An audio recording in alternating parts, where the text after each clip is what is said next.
और अभी कई गांव के लोग मुझे मिले हैं जिन्होंने ये फैसला किया है, गांव में बैठ के पंचायत की है और पंचायत में ये फैसला किया है कि भाई हम अपने बच्चों को प्राइवेट स्कूल में नहीं भेजेंगे।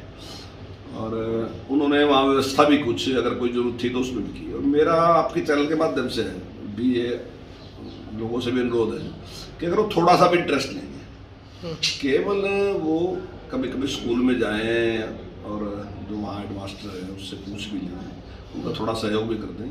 जहाँ आप इतने पैसे बाहर खर्च करते हैं वहाँ एक पैसा भी खर्च नहीं होता और अच्छे हमारे पास बहुत ही क्वालिफाइड टीचर हैं जी। तो अगर हम मिलके काम करें तो मैं समझता हूँ कोई दिक्कत नहीं है। और इसका एक प्रभाव भी हुआ है, हमारे टीचरों ने भी प्रयास किया है, बहुत अच्छा प्रयास है उनका। तो अब की बार 2,33,000 से ज़्यादा बच्चों ने एडमिशन सरकारी स्कूल में लिया है। मुझे पूरी उम्मीद है, जो मैंने पहले जब शिक्षा मंत्री बना था तब मैंने एक बात कही थी कि हमारा टारगेट है कि अगली बार जो संख्या है जो हमारी कम थी, हमारी 40% थी और जो प्राइवेट स्कूल थी उसकी 60 थी, तो हमने कहा कि हम इस 5 साल में प्रयास करके हम 50% में इसको लेके आएंगे। लेकिन मुझे लगता है जिस प्रकार से जो सफलता में मिल रही तो मुझे लगता है कि शायद हम इससे भी आगे निकल जाए, तो ये अच्छा लक्षण है। दूसरा जो वोकेशनल एजुकेशन है तो उन्होंने कहा है कि वो 6ठी से शुरू होनी चाहिए।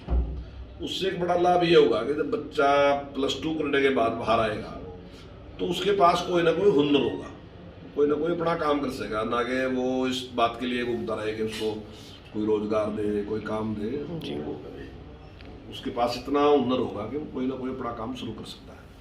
तो ऐसे बहुत से जो नीति है वो इसमें लेके आई सरकार। दूसरा उसमें अपनी मातृभाषा पे जोर दिया गया, उसमें इस बात पे जोर नहीं दिया गया कि जो सिलेबस होगा वो अपनी मातृभाषा में होगा। मतलब जो बच्चा चॉइस करना चाहता है, इंग्लिश पढ़ना चाहता है, पढ़ो इंग्लिश के खिलाफ नहीं है, लेकिन अगर वो अपनी मातृभाषा में, मतलब वो उसके लिए मजबूरी नहीं होगी कि उसको पढ़ना ही पड़ेगा।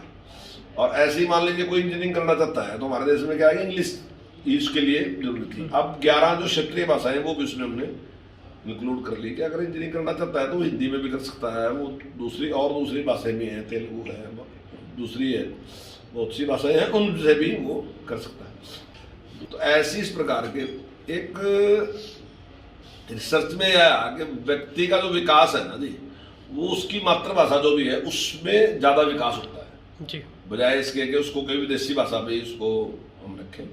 और जो व्यवहार में भी जो देखने में है तो ज़्यादा बच्चे जो है ड्रॉप आउट जो है वो इंग्लिश की वजह से है। तो इंग्लिश ना ठीक होने की वजह से बीच में स्कूल छोड़ देता है। ऐसा नहीं है कि उनके पास योग्यता नहीं, योग्यता तो है, लेकिन केवल इंग्लिश के कारण वो स्कूल छोड़ देते हैं।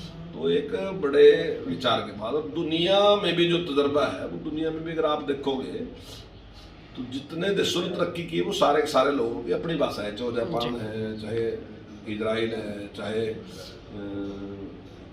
दूसरे कोई भी और भी कंट्री है, बहुत से हैं, तो उनकी भी भाषा अपनी भाषा है। तो वो अपनी भाषा में वो सारा कर रहे हो, चाहे मेडिकल करने की बात है, चाहे इंजीनियरिंग करने की बात है, तो दूसरी और भी कोई जी है तो वो अपनी भाषा में करते हैं और सफल है वो। और छोटे छोटे देश हैं वो भी अपनी भाषा में करते हैं। तो ये तो एक बहुत बड़ा देश है और आबादी के लिहाज से तो दुनिया का दूसरे नंबर का देश है। जिससे कॉन्फिडेंस बढ़ेगा बच्चों में। निश्चित तौर से उनका कॉन्फिडेंस बढ़ेगा। और ऐसा नहीं है कि कोई हम ऐसे थे, एक टाइम था जब दुनिया की अर्थव्यवस्था में हम 40% थे, जब पूरी दुनिया की अर्थव्यवस्था 40% योगदान हमारा होता था। तो इसका मतलब हमारे पास योग्यता थी, ऐसी बात नहीं है। और आज भी वो योग्यता है हमारे पास, हम उसी नस्ल के लोग हैं, आज भी हमारे पास है। लेकिन एक कॉन्फिडेंस की जो कमी आई बीच में, तो उसको दोबारा बूस्टअप होना चाहिए। और हमारे पास काबिलियत की कमी नहीं, निश्चित तौर से हमारे बच्चे अच्छा करके दिखाएंगे। और नई शिक्षा नीति बहुत बड़े अध्ययन के बाद बनाएगी। 2.5 लाख से भी ज़्यादा लोग जो हैं जिनके साथ विचार विमर्श किया गया, और जो हमारे जनप्रतिनिधि हैं, सरपंच तक जो जनप्रतिनिधि हैं उनके साथ भी विचार विमर्श किया गया, जो हमारे चुने प्रतिनिधि उनके साथ विचार विमर्श किया गया। और बहुत लंबे विचार विमर्श के बाद मेरा ख्याल है शायद दुनिया में इतना विचार विमर्श किसी उस पर नहीं होगा। तो कस्तूरी रंगन राजन जी की अध्यक्षता में जो समिति थी उसने नई शिक्षा नीति प्रस्तुत की है।